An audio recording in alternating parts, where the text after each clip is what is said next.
Office hours. Today's January 13th, 2026. First Endpoint office hours of the new year. So happy new year. Hopefully y'all had a great break.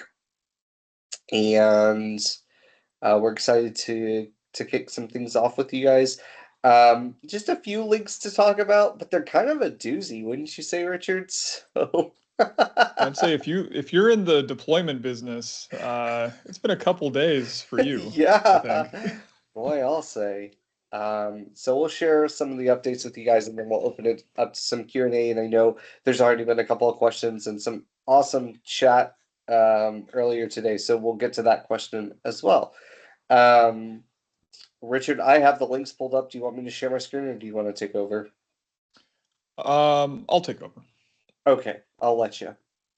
Oh, well, thank you. I appreciate that. You are marked as a presenter. I am. I just have to get my stuff up. All right. And while he does that, I'll throw the links in the chat ahead of time. Will you make them massive, huge links? No, or I'm going to do it right. You're going to do it the correct way? Yeah. All right. Well, go ahead. So back on December 19th, when last year, last year, like 2025, so long ago.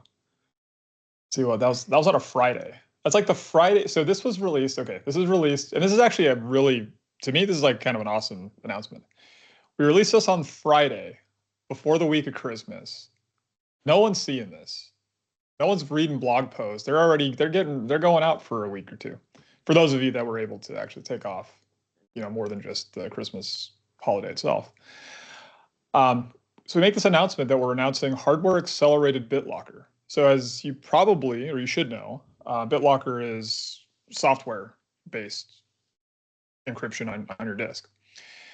But now we're going to be doing hardware accelerated BitLocker with Windows. There's some catches to this though.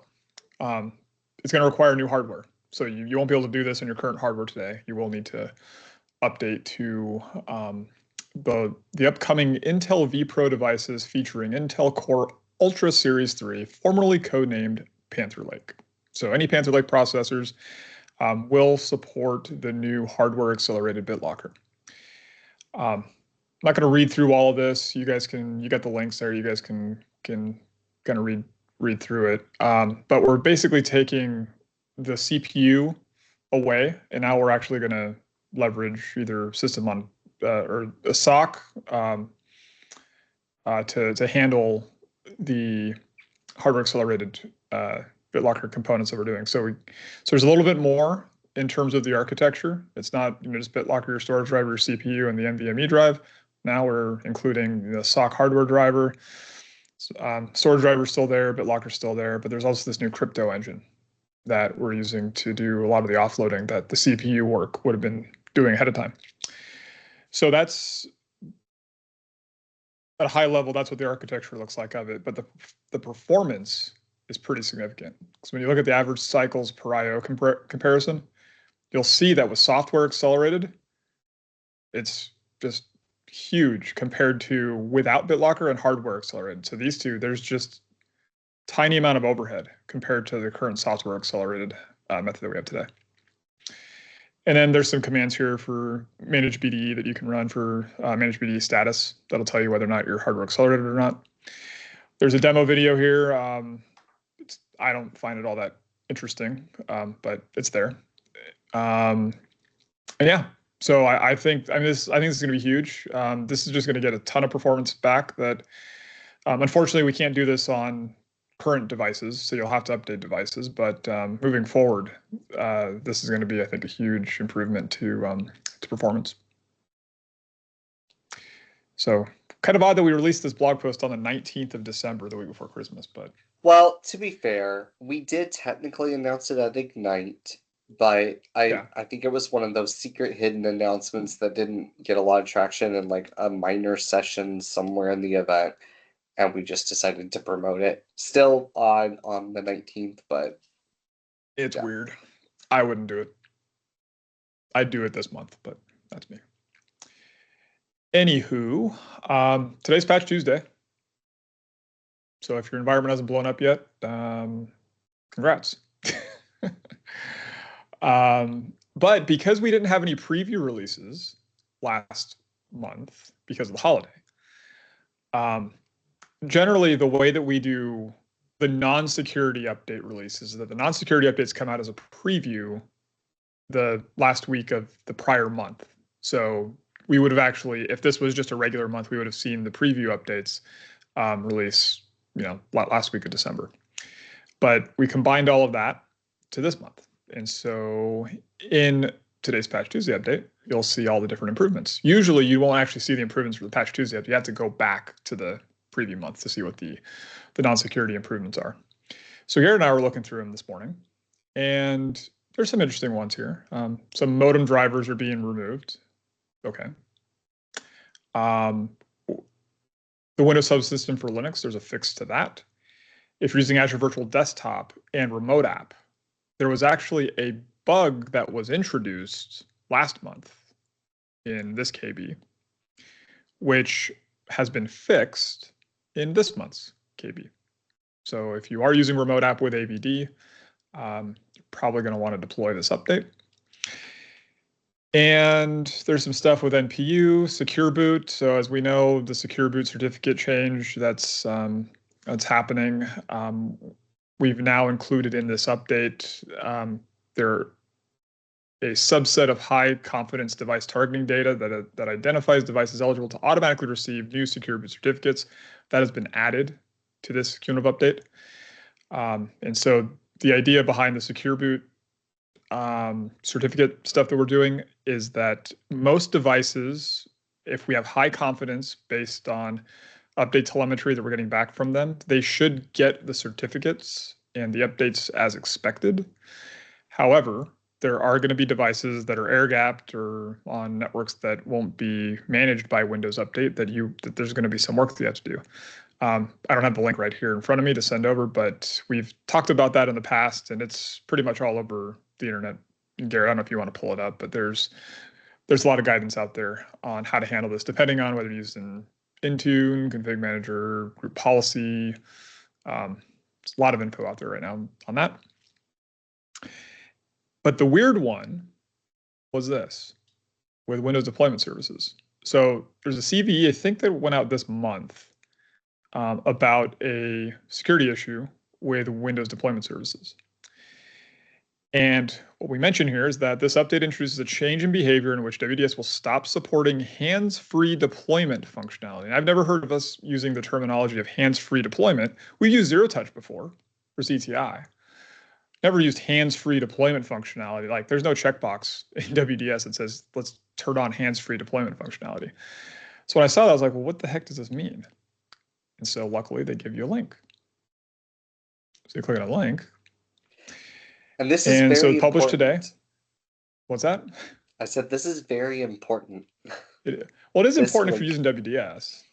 But we removed WDS support from Config Manager a long time ago. So that's not there. But there's still a lot of environments out there that are using WDS today. But there's a commonly used feature, hands-free deployment, which news to me, relies on unattended.xml.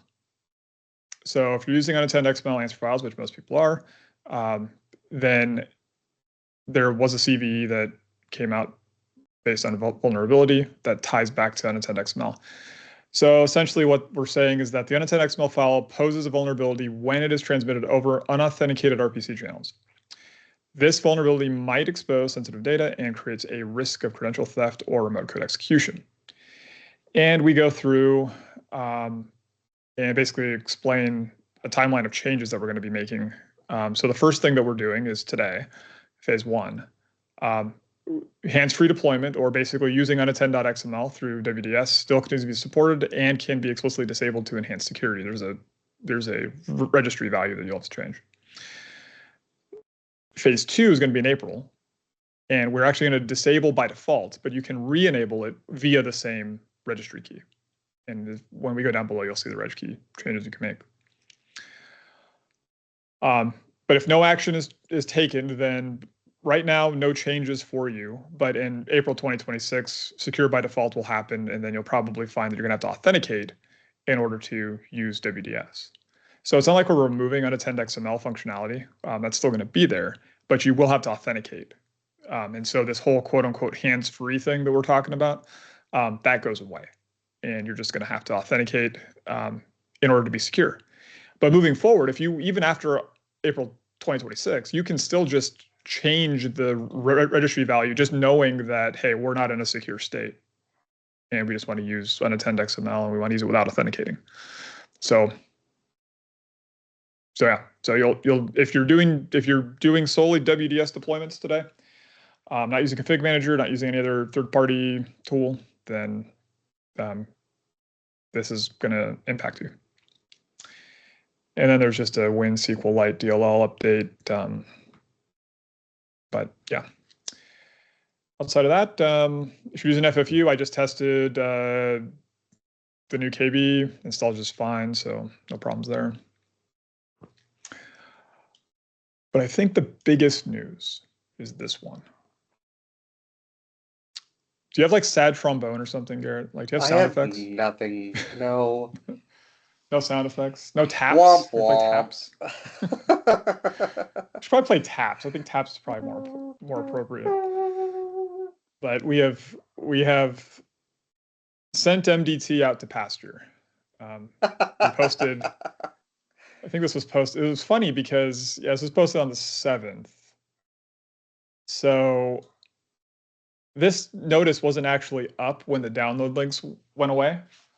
So I'm on Reddit and on Twitter, and I'm seeing people try to download MDT, and they're like, the download links are gone. They're not working.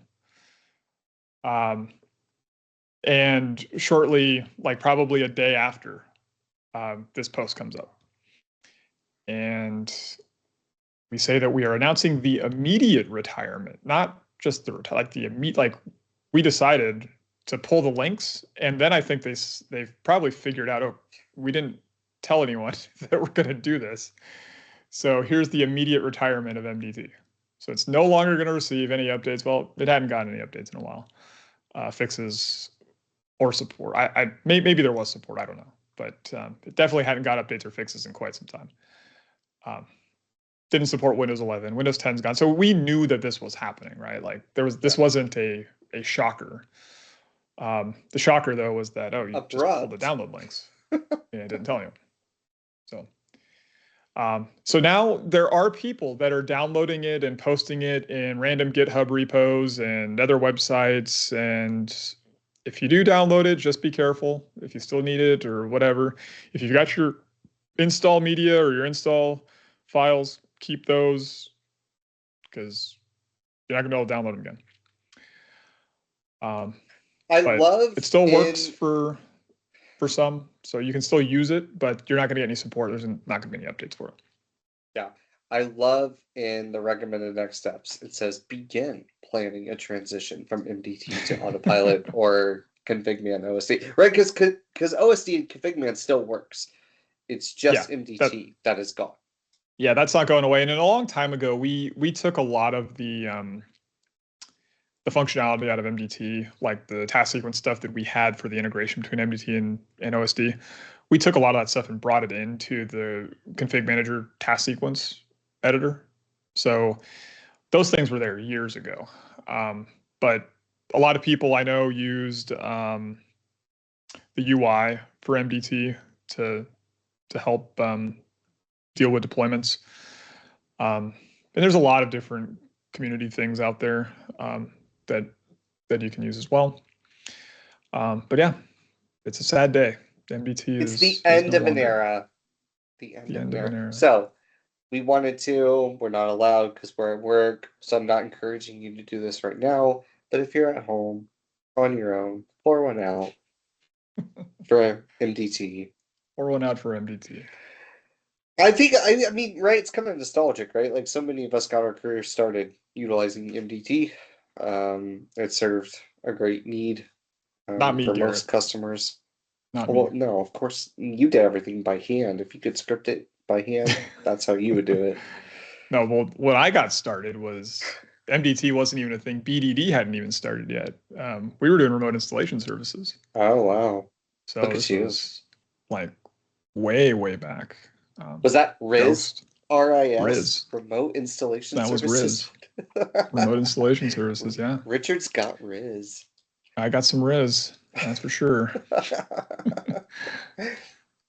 So if you do need a replacement or you want something new, we can talk about FFU a bit. But actually, what I really want to talk about FFU is I did push a release this morning to fix a couple bugs that we were running into that were reported from a couple of users. So 2601.1 preview, it's out now. I did 2512 like last week, and then I was like, well, I'm in July now, or I'm sorry, I'm in January now, not July. I'm in January now. It's almost our new fiscal year, Garrett. We're almost there. Yeah. I'm in January now, so I may as well, instead of do a 2512.2, we'll just do a 2601.1. So we're doing that. There were some issues with long driver paths, like the files were too long, like the Windows has a 260 max path limit for how long a path can be. And DISM doesn't like using long path support, so there's some issues with that, so we fixed that. Then there's some issues with WinGet, Win32 apps, so fixed a few of those things too. So if you're using FFU, download 2601 preview. That should get you up to speed and get you up to date to all the latest code.